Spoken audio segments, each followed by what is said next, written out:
자, 읽으면서 제가 좀 전체적인 설명을 하겠습니다. 끝으로 나의 형제들아 주 안에서 기뻐하라. 너희에게 같은 말을 쓰는 것이 내게는 수고로움이 없고 너희에게는 안전하니라 라는 1절 말씀을 이제 먼저 보게 되죠. 자, 주 안에서 기뻐하라. 굉장히 중요하게 강조되는 건데 이제 1절을 먼저 읽고 맨 끝절을 보시면요. 오늘 본문의 끝절이죠. 보시면 이제 10절과 11절을 보세요. 내가 그리스도와 그 부활의 권능과 그 고난의 참여함을 알고자 해 그의 죽으심을 본받아 어떻게 쓰든지 죽은 자 가운데서 부활에 이르려 하노니 라는 말씀을 합니다. 그러니까 이제 지금 전체적으로 빌립보서를 보시면서 우리가 이런 배경이 있다는 거, 그 하나됨과 고난 속에서도 두려워하지 않고 담대함 이런 큰 두 주제가 있다는 걸 우리가 쭉 보고 있잖아요. 그러면서 이제 부활의 권능을 알고 싶은데 고난을 통해서 부활의 권능을 알고 싶다 이런 말씀을 하는 거예요. 오늘 본문도. 그러니까 사실 오늘 본문도 쭉 보면 어떤 내용이냐면 왜 우리는 두려워하지 않을 수 있는가 이제 이 부분이에요. 이제 그런 부분들을 쭉 보는 거예요. 왜 나는 내가 누구냐? 오늘 본문을 이제 쭉 보시면서 하시겠지만 나는 예수 안에서 예수님과 관계하는 그런 사람, 내 스펙을 자랑하는 사람이 아니다. 이제 오늘 본문은 한마디로 그런데 내가 뭐 대단한 어떤 뭐 자랑거리가 있고 내 안에 신뢰할 것이 있고 이런 거 없다. 나는 오직 예수만 자랑하는 그런 사람이다. 이제 오늘 본문이 그런 내용입니다. 그래서 보시면서 부활의 권능과 그 고난에 참여하고자 한다라는 말씀을 해주고 있잖아요. 네. 이제 이런 말씀들이 바로 그런 배경에서 지금 이제 해주고 계시는 거예요. 자, 보시면 그래서 그 다음에 어떻게든 죽은 자 가운데서 부활에 이르려 한다라는 말씀도 계속 그런 맥락 속에서 이제 나타나고 있죠. 쭉 보시면 그래서 이제 어떤 내용이 나옵니까? 2절 보세요. 개들을 삼가고 행악한 자들과 상하고 몸을 상해하는 일을 삼가라. 이게 똑같은 말이거든요. 개라는 것은 유대인들이 이방인들을 부를 때 개개 그랬어요. 무시하면서.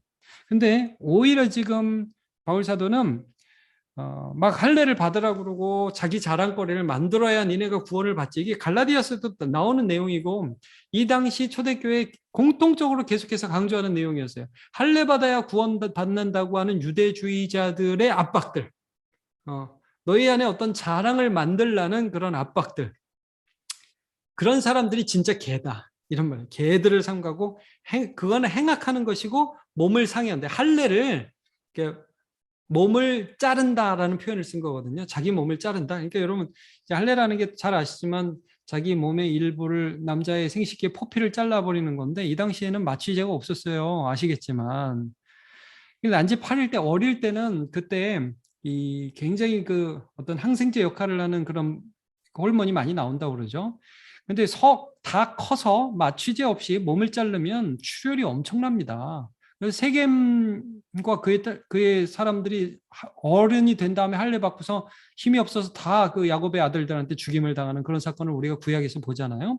그러니까 이게 장난이에요. 그러니까 지금도 우리가 예수 믿으면 다 할례 받아야 된다고 그러면은 예수 아무도 못 믿어요. 이런 식으로 자기 육체의 어떤 자랑거리를 만들라는 그런 공격에 대해서 지금 바울이 어떤 논리를 가지고 있느냐?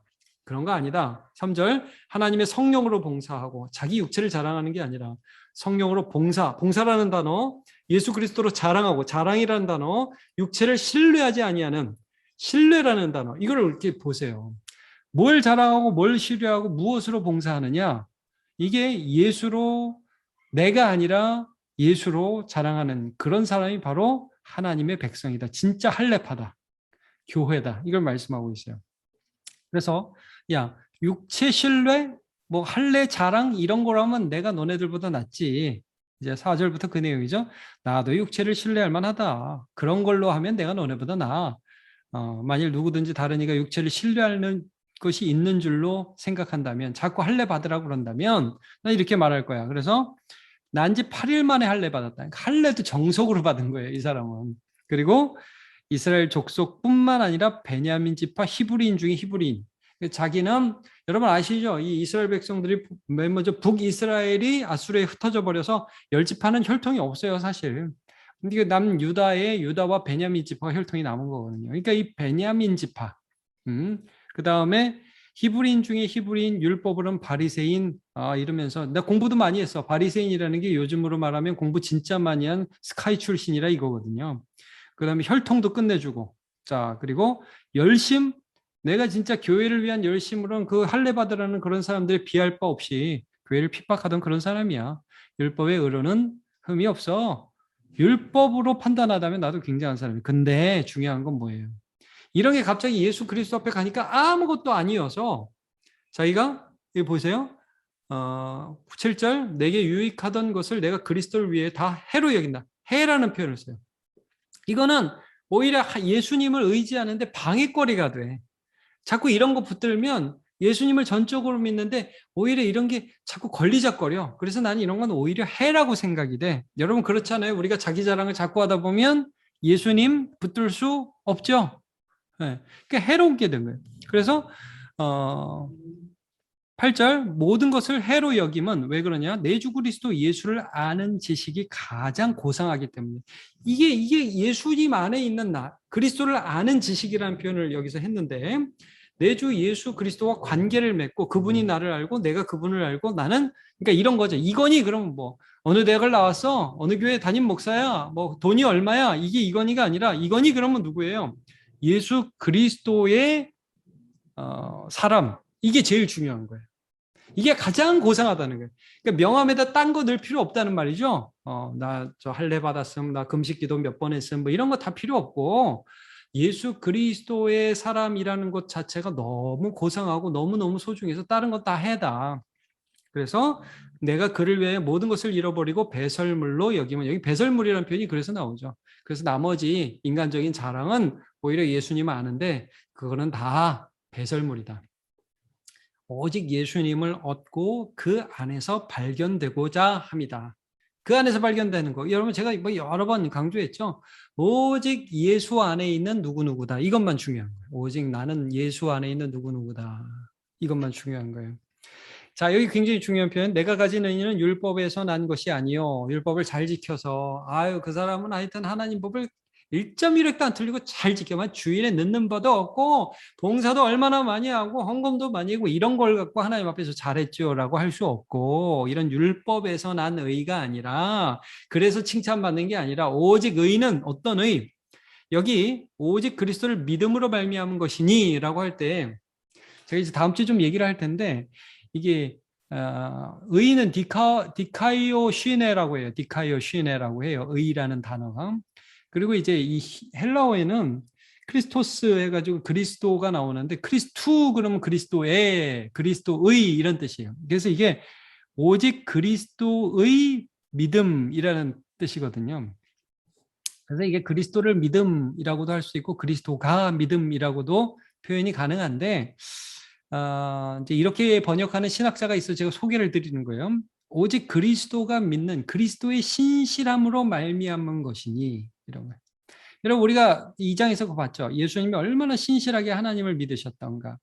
그러니까 그 예수님의 예수님의 신실함 때문에 하나님이 의롭다 하시고 그 의로움을 우리에게 주신 거죠. 예수의 의를 우리에게 주신 거죠. 우리도 그 예수님을 믿으니까. 이게 좀 어려운 설명인데 여러분 좀 편하게 한번 좀 들어주세요. 다 이해 안 가도 괜찮아요. 예수님 때문에 하나님이 의롭다고 하시고 그 예수님 안에 있는 사람을 또 의롭다고 해주신 거예요. 우리가 그 예수님을 믿음으로. 그러니까 예수님의 신실함 때문에 하나님이 의롭다고 하셨고 그 예수님을 우리가 믿으니까 우리도 의롭다고 해주신 거예요. 이게 최고라 이거죠. 의롭다는 건 항상 인정이죠. 너 괜찮아. 너는 내가 인정해줘. 너는 내 백성이야. 근데 그 이 인정을 받는 근거가 누구에게 있냐? 예수님께 있다. 그리고 나는 예수님을 믿음으로 그와 관계했어요. 그의 형제가 됐어. 그와 하나가 됐어. 그의 몸이 되었어. 이게 내 삶이 가장 중요하다는 거예요. 지금. 예. 뭘 의지하고 뭘 자랑하고 무엇으로 봉사하는가. 이 부분이죠. 그래서 믿음으로 하나님께로부터 난 의, 이게 바로 나다. 이런 사람은 어떻게 살 수 있냐? 아까 10절 읽다 말았는데, 네. 10절을 읽다 말았네. 제가 계속 이 성경만 보다만 10절 내가 그리스도와 그 부활의 권능과 그 권능의 참여함을 알고자 해 그의 죽으심을 본받아 어떻게 해서든 죽은 자 가운데서 부활에 이르려 한다라는 말씀을 하고 있죠. 그러니까 여러분 이런 거예요. 이런 사람은 그리스도 안에 있는 사람은 내 삶에도 뭐가 나타나기를 원하냐면 십자가와 부활이 나타나기를 원하는 거예요. 그래서 왜냐하면 내게 제일 중요한 내 자랑거리는 뭐예요? 내 안에 계신 예수님이거든. 그러니까 예수님이 드러나기를 원하는데 고난을 피하는 게 아니라 고난 속에서도 주님이 나타나기를 열망하는 거죠. 그래서 이 부활의 권능을 알고자 한다는 표현이 그래서 나옵니다. 그리고 죽은 자 가운데서의 부활. 그러니까 우리가 살아가면서 작은 부활들이 있죠. 정말 망했어도 진작에 망할 것 같은데 살아나고 병에 걸리고 아프지만 다시 회복되고 이런 것들. 예수님이 아니면 될 수 없는 일들이 내 삶에 일어나기를 나는 소망하면서 두려워하지 않는다 이게. 오늘 그래서 제목을 겁없는 뭐라고 그랬어요? 겁없는 삶이라고 적었는데 겁낼 수밖에 없는 삶에서 왜냐하면 예수님이 내 안에서 죽어도 사시니까. 그래서 그 우리가 일장에서 봤던 그 표현 아시죠, 여러분? 이는 죽는 것도 유익함이라 이런 표현을 쓰고 있는 것이죠. 자, 오늘 그러면 공부를 좀 잠깐 해보도록 하겠습니다. 나를 두렵게 하거나 걱정하게 하는 일들이 있습니까? 이렇게 일단 시작을 했죠. 나를 두렵게 하거나 좀 걱정하게 하는 일들 뭐가 있는지 한번 좀 생각을 해보면 좋을 것 같습니다.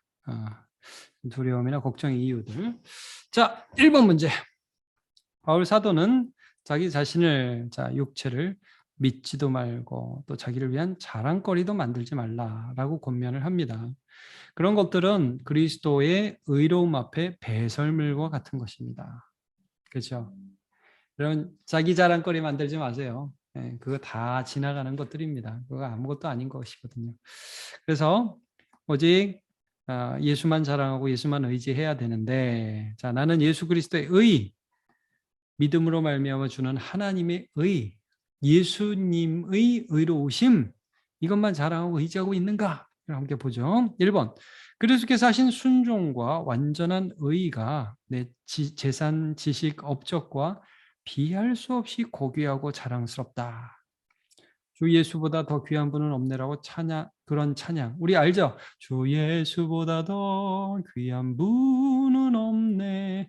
정말 그렇습니까? 주 예수보다 귀한 분은 없다고 찬양하고 갑자기 나온 부동산이 더 귀하네. 이렇게 안 갑니까? 자, 우리가 현혹될 수 있거든요. 무엇이 가장 우리에게 중요한지 그 부분에 대해서 우리가 깊이 생각할 수 있어야겠죠. 자, 2번. 주님의 의로움이 귀하지만 늘 잊어버리면서 살아가면서 내 업적 쌓고 세상에서 인정받을 발버둥 치고 있다. 이제 사실 이런 모습이 우리가 가까울 때가 많죠. 그러나 우리가 어떤 삶을 살아야 되는지 다시 돌아봅시다. 그리고 3번. 그리스도 예수와 완전한 순종으로 이룬 의에 대해 잘 모르겠다. 난 이런 거 잘 모른다. 이런 사람이 있을 수 있어요. 뭐 이 세상 내 잘 만난 맛에 사는 거지 뭐 예수의 의. 오늘 살기 위해서는 돈 모으고 스펙 쌓고 관계를 넓혀 훌륭한 사람이 되어야 한다는 생각뿐이다. 이게 대부분의 요즘 사람 생각들이죠. 네. 그러니까 여러분 우리 예수 믿으면서 이렇게 살아갈 것인지 예수의 의만 자랑하면서 살 것인지 잘 생각하고 선택해야 합니다. 쉬운 부분 아니에요. 자, 기타 한번 생각해보고 2번으로 가보겠습니다. 바울 사도는 고난 속에서도 예수와 함께 부활을 경험하기를 소망했습니다. 그랬죠? 우리가 10절, 11절 좀 전에 봤죠? 어떻게든지 그 부활의 권능, 부활에 참여하고 싶다. 나는 고난 중에 어떤 마음을 가집니까? 이런 거죠. 고난이 있어요. 아이고, 죽었네. 아이고, 이거 망했네. 이렇게만 생각하는지 아니면, 하나님이 이 시간에 나를 통해서 무엇인가 하시겠구나. 이렇게 소망하는지, 이걸 좀 보라는 거죠. 자, 예수님을 믿고 막연히 불안해한다. 이게 우리 마음이 될 수 있죠.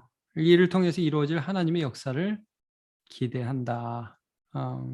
이게 이제 2번이 사실 좋은데 쉬운 부분은 아니에요. 3번 처음에는 불안해하다가도 이내 기도하며 용기를 갖게 된다. 아마 이게 우리의 실제적인 모습이 될 때가 더 많이 있겠죠. 어쨌든 우리가 고난 속에 부활을 기대한다. 고 없는 삶이죠. 왜냐하면 이제 사람들은 사실 고난 자체를 싫어하거든요. 고난이 온다는 것 자체를 싫어하고 고난이 오는 걸 자체를 피하고 싶어하지. 그 속에서 하나님이 일하신다. 그게 목표가 되지 못해요. 근데 우리 예수 믿는 사람은 고난을 당하면서 내 안에 계신 예수님이 오늘 죽어도 살리는 일들을 하시겠구나라는 것을 소망하면서 기도하기 시작하는 거죠. 그런 소망들이 우리에게 있어야 되겠습니다. 자, 마치며 보겠습니다. 자신을 믿고 자신을 세우려 분투하는 자의 노력은 하나님 앞에서 아무것도 아닙니다. 여러분 그렇습니다. 이런 사람 겁이 많을 수밖에 없어요. 그렇죠? 스펙 쌓고 떨어질까 두려워하고 남들보다 뭐 잘났는지 그런 거 자랑하려 하는 사람. 할례를 그런 식으로 접근하면 안 돼요. 조금 제가 설교 때는 좀 더 살펴보겠지만 할례는 언약의 징표예요. 내 백성이라는 표지, 자랑이 아니거든요. 근데 그거를 자랑과 하나님 앞에 어떤 구원의 근거로 내어 밀면 그건 안 되는 거예요.